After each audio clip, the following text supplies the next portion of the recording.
Ini-insulto daw, guys. Yan yung pagkakasabi ni Inday eh.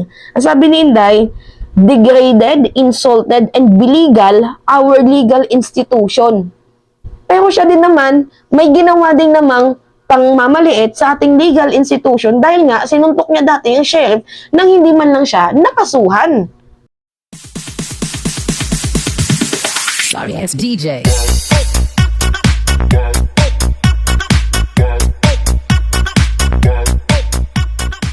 Ito talaga guys yung ibig sabihin at meaning ho ng kung ano ang ginawa mo sa kapwa mo ay siya ring babalik sa'yo. Kumbaga, kinarma. So ngayon guys, si Vice President Sara Duterte tila baga hindi na natatakasan ang kritisismo. Simula pa lang dito kay Raul Manuel na talagang sunog na sunog siya. Dito din kay Attorney Barry Gutierrez na talagang pinakita ang kanyang pagiging maka-China at nabisto yung kanyang totoong ugali. At dito din naman kay Attorney Dino De Leon na kung saan talaga sinampal ho ng katotohanan itong si Vice President Sara Duterte sa kanyang pagiging hypocrite na tao. Napaka-hypocrite naman kasi ng ating VP eh. Napaka-double standard din. Anyway, ito kasi yung context.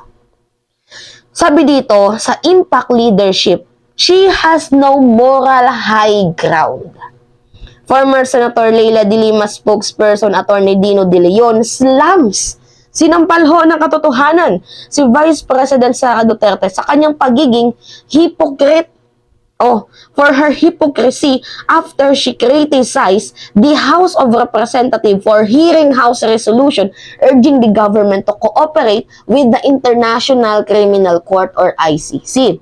De Leon pointed out that Duterte had herself degraded, insulted, and belittled legal institution when she punched a court sheriff in 2011. Ito yung context dito. Ito yung sabi ni Vice President Sara Duterte sa pagpapapasok sa usaping ICC. Di ba nga, ayaw niya na papasukin, kaya naglabas siya ng statement niya. At ito yung sabi niya, di ba?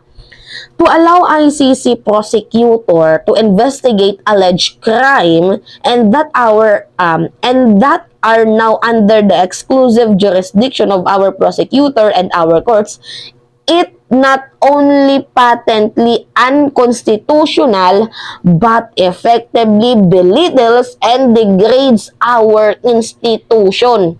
Yan ho yung sabi ni Vice President Sara Duterte sa usaping pagpapapasok ng ICC sa bansang Pilipinas. Sa napipintong pagpasok, may chance ang pagpasok ng ICC sa bansang Pilipinas. So ulitin natin ang sabi niya, unconstitutional, effectively belittles and degrades our institution. So ngayon, ito yung sabi ni Attorney Dino De Leon.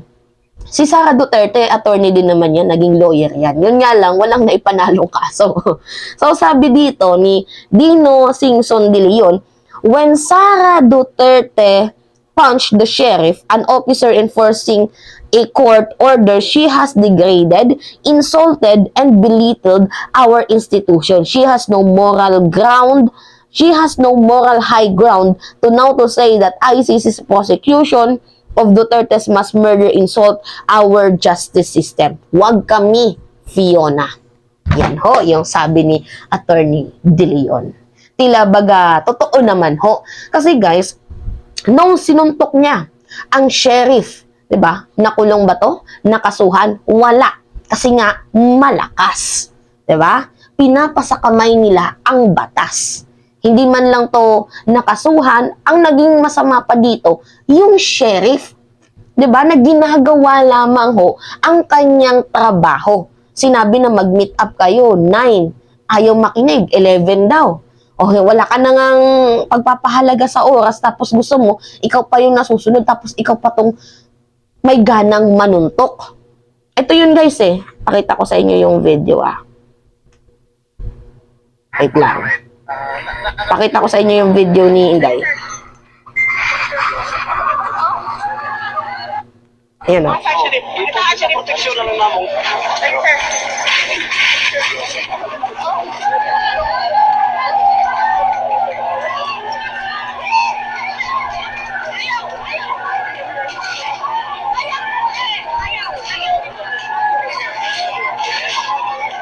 Sinuntok, oh. Grabe. Over 200 houses were set on fire. Ayan, oh. Ulitin natin, guys. Oh, sinuntok, oh. Sheriff.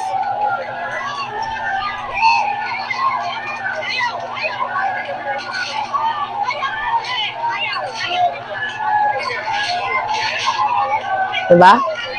Matapang kasi may kapit yan eh.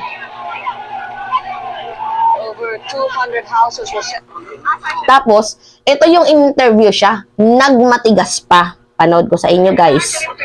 Tigas eh. Tigas talaga ng bones ng ating VP Inday. Hanapin lang muna natin, guys.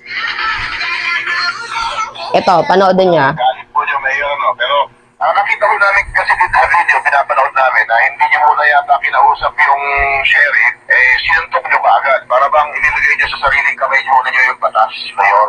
Hindi ko nilalagay ko, sir. Alam mo, sir, kung ikaw nandito sa proteksyon ko at ganito kalaki yung problema mo, nagrarayot yung mga tao na pwede namang hindi, di ba? Pwede namang hindi. At dahil lang isang tao, ayaw niya magbigay ng 2 oras, mapubuisit ka din, sir. Naintindihan ko yung kalagayan niyo, Mayor. Naintindihan ko namin yung kalagayan niyo sa galit po ninyo, no? Pero, yun nga, ang impression ng taong bayan, para bang ilagay niyo sa kamay niyo bagad ang batas na hindi niyo muna kinausap. Wala bang ibang paraan po na makontrol po yun na hindi kayo nanakit ng tao? Sir, ano ka ba? Kinausap siya nga eh. Tinawagan niya siya, di ba? Ano sabi niya? Hindi pwede i-extend. Ano sabi ko kanina? Sabi ko hanggang alas 11, bigyan mo ako. Hindi. Pinatulong niya yung demolition team niya, di ba? Oo. Dito nang dumating ako, di ba? Oo. Nakikinig ko kami sa paniwala ninyo. Kinausap kita, hindi. Oo. Kinausap kita, diba? Sabi ko, bigyan mo ako hanggang alas 11. Hindi, sabi niya, hindi. Patuloy niya yung demolition. Oo. Sabi sinasabi mo na hindi ko na kinausap. So yun po ang solusyon ninyo, Mayor, yung manakit sa tao. Ano hindi ko na, alam mo, you know what? Mag-mayor ka muna bago mo ako pasapit. Oh, yan. Pinatay niya yung call. Hindi niya man lang inayos ang kanilang pag-uusap. Tinatanong ng maayos, galit na galit palagi. Kasi guys, may point din naman, just to be fair ha, itong si Vice President Sara Duterte. Kaya nga lang, pointless. Kasi imagine, pwede niya namang kausapin ng tao. Pwede namang maging mahinahon. Kasi guys, oras din naman ang inaantay ng isa nang nagtatrabaho. Eh hindi nga sumakto yung oras niya, gusto paantayin pa ng ilang oras.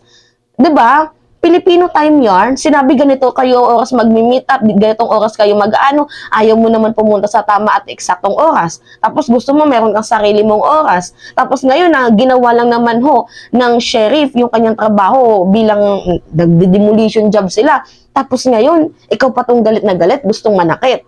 Diba? Nagigets ko yung point mo, gusto mo makatulong sa tao, pero maling-mali ka sa part na nanakit ka kaagad ng tao, tapos ngayon tinatanong ka, tapos sinasagot mo, pabalibag. 'Di ba? Hindi maayos yung sagot mo. Mag-mayor ka muna bago mo ko kausapin. So ngayon guys, ito yung sinasabi, 'di ba? Yung ginawa mo sa sheriff, ganun din yung nangyayari sa inyo ngayon. 'Di ba? It is not unconstitutional and effectively belittles, degrades our legal institution. So, ipagpalagay mo na lang yung feelings ng sheriff na hindi nabigyan ng hustisya sa ginawa mong kamalian. Di man lang nga ito nakasuhan tong si Inday eh. Paano din mo naman makakasuhan? Malakas yung kapit. Diba? Double standard yarn. Tingnan mo.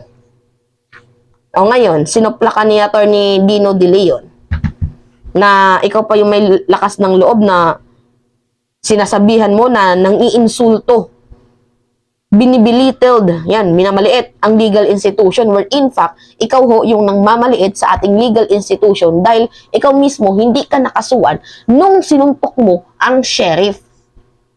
Diba?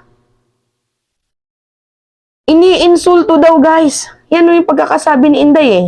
Ang sabi ni Inday, degraded, insulted, and belegal our legal institution. Pero siya din naman, may ginawa din namang pangmamaliit sa ating legal institution dahil nga sinuntok niya dati yung sheriff nang hindi man lang siya nakasuhan. Kaloka tong si Inday na to. Anyway guys, yun lamang ho. It's me again, si Mima Alicia Nyot. Nagbabalik ulit para sa ating panibagong video.